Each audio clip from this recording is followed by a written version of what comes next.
Hey, you want to get a darker sound? Try this ligature.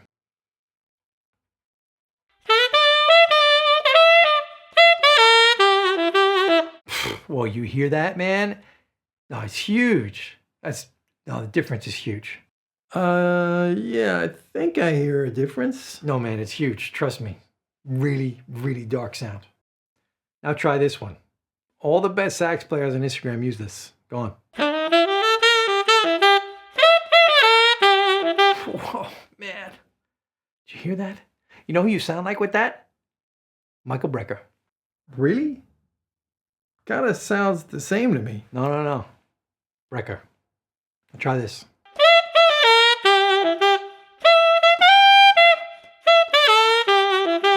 No, you got to change the plate. You got to put the one with the 4 points on it. That gives you the jazz sound here. And what about this one? It only costs 20 bucks. Yeah, you could play that one if you want to sound like you only paid 20 bucks for your ligature. And, Kenny G plays that one. Kenny Garrett plays this ligature? No. Kenny Garrett's ligature costs like over $1,000, and you can only get it on special eBay auctions.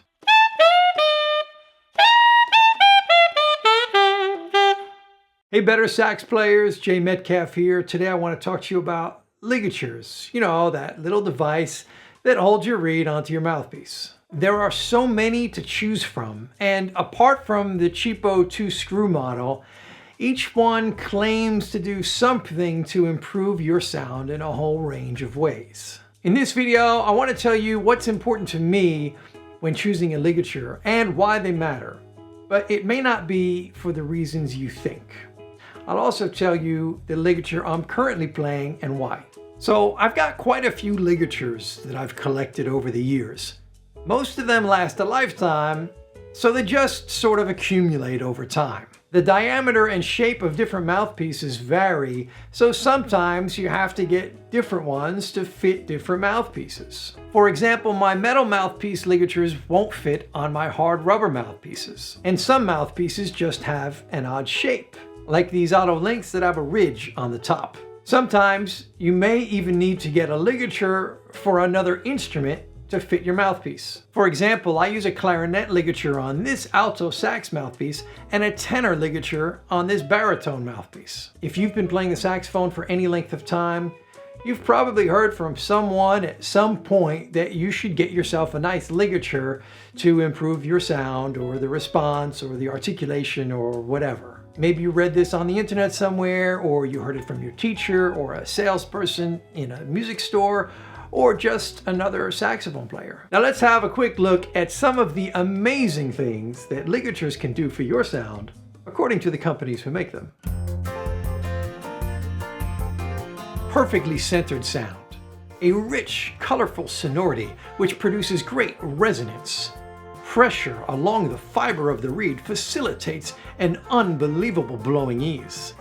Incredible ease of articulation. Fuller and rounder sound. Strong projection.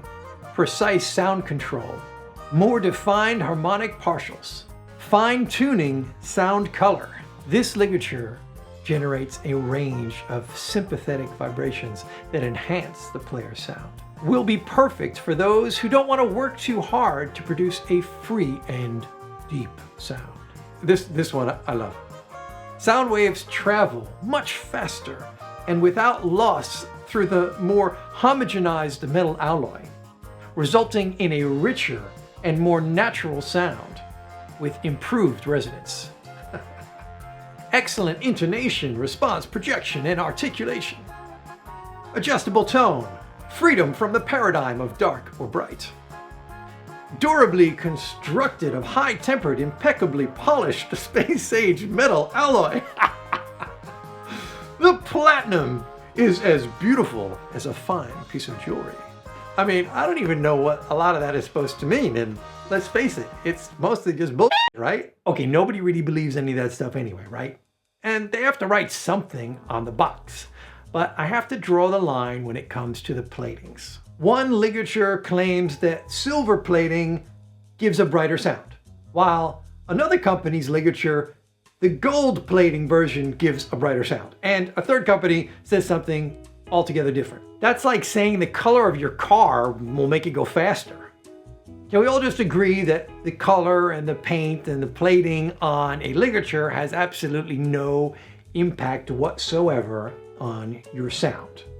So, as long as we're being real, what difference does a ligature make and how should I choose one? Here's my list of criteria. For me, a good ligature is well made and will last a lifetime. It will fit a range of mouthpiece sizes, so I don't need to buy a new one just because the diameter of my new mouthpiece changed slightly. It needs to be easy and fast to put on and take off, and it can't move when I put the mouthpiece on the neck cork or take it off, even if the neck cork is a little tight. It has a cap that I can get on in the dark without damaging my reed. It should tighten with one screw, and if it comes in a bunch of different finishes, that's like an extra bonus if I want to have it match the color of my instrument or something. But the most important thing is that a good ligature needs to hold the reed onto the mouthpiece well.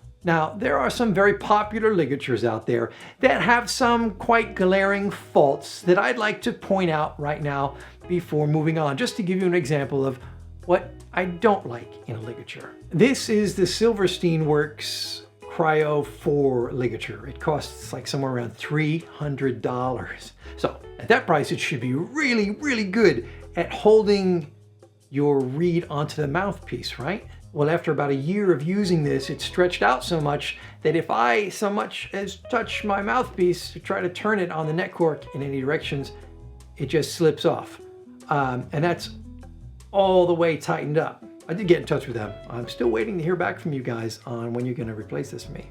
This one here is a Francois Louie Ultimate ligature. It's a bit more reasonably priced. I think it's like $65 or something like that. I like this ligature, but it's got a big problem, and that's this plate that holds the reed onto the mouthpiece. It's just kind of like a jagged piece of metal that was never really finished. So if it touches the table on your mouthpiece, it's going to leave a nice scratch. And you have to be really careful when putting this on and taking it off to avoid it coming in contact with the table of your mouthpiece. So if you get one of these, you might want to take some sandpaper and like smooth out the rough edges on this plate. And you really want to, when you don't have a reed on your mouthpiece, keep something between it and the mouthpiece, because it's definitely prone to leave scratches on the table of your mouthpiece. That's no good. So recently I started using this Duo ligature by BG. They sent it to me. I didn't even ask for it. One day they sent it to me and I started using it and trying it out. And I said, hey, that's a pretty good ligature. I didn't notice that it changed my sound in any way, but I did notice a very welcome stability and how well it holds my reed onto the mouthpiece. I do a lot of testing of mouthpieces and saxophones and reeds and everything. So I'm constantly putting mouthpieces on the neck and taking them off and changing the reeds. This ligature provides an excellent grip of the reed on the mouthpiece. The reed never budges and you don't even have to tighten it up that much. It also fits a wider range of mouthpieces. My alto version, for example, will fit on a clarinet mouthpiece, and also my smaller alto mouthpieces that before I had to get clarinet ligatures for. Now it comes in 4 different finishes. This is the rose gold version, which I think looks really nice. Now I've only been using this for about 6 months. I can't tell you if it's going to last a lifetime like many of my other ligatures have, but I can tell you that it's really well made. It hasn't budged at all since using it every day for these 6 months, and I fully expect it to last the rest of my life. It's got this nice cap that I can fit on, you know, in a dark stage. I'm not gonna chip my mouthpiece with it. It's got a nice wide opening, which I like. One thing I don't love about the cap is that they've got the name of the website stamped on the side of it, which is a little bit tacky. It's definitely on the more expensive side, but since I expect it to last a lifetime and it fits lots of different mouthpieces, it's definitely worth it to me. But if you don't want to spend upwards of $100 on a ligature, get yourself one of these. This is a ROVNER. It costs 20 bucks on Amazon, and it meets all of the criteria that I outlined earlier. And there's lots of players that play this, not just Kenny G. Another relatively inexpensive option is this MO ligature by VANDOREN. I've used this one for years. It again meets all of my criteria that I outlined earlier. Mine is turning green for some reason, but it's a great ligature. It costs around $40. I put links to all of these ligatures in the description below. Remember, these are affiliate links, so if you click on any of them and then make a purchase, I will get a small commission that I will then turn around and use to buy more stuff to review here on the channel for you. I hope you liked this video. If you did, please click the thumbs up button. If you're not already subscribed, get yourself subscribed. Feel free to share this video with anyone else who may be interested in ligatures. I hope to see you soon in another BetterSax video. Maybe one right here.